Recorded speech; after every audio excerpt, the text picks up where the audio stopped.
linggo rin ang pagka-file no ng Yes. pong mga party list. Yung po bang United Senior Citizens Party List magpa-file ngayon pong linggo sa Manila Hotel? Bukas.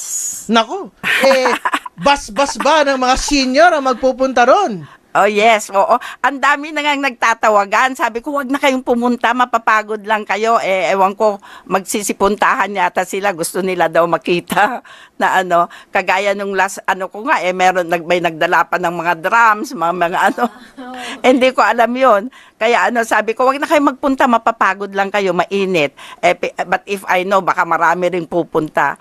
Kagaya nga nung naaprubahan yung Universal Social Pension sa Kongreso May 22, 2024.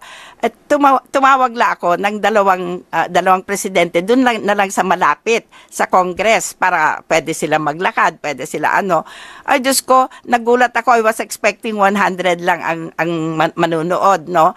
Dumating 1,000. Sabi ko, saan ko kayo ilalagay? Punong-puno yung plenary talaga. Ganyan mga senior citizen, talagang sabik na sabik sila sa mga pribilehyo nila at benepisyo. Kaya talaga naman pinakita nila yung puwersa nila noong Universal Social Pension at baka mangyayari na naman ito sa Senado kasi nasa Senado na para ma-approve agad.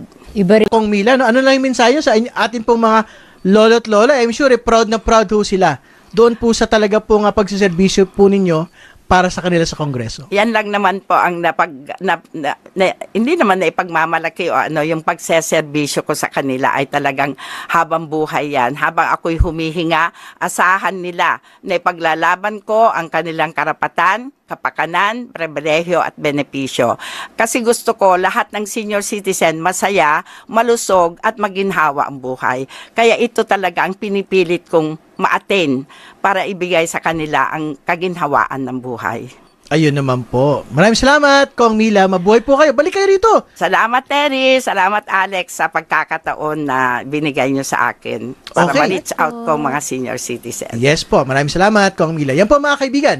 Si Congresswoman Mila Magsaysay ng United Senior Citizens Party List. Maraming salamat po.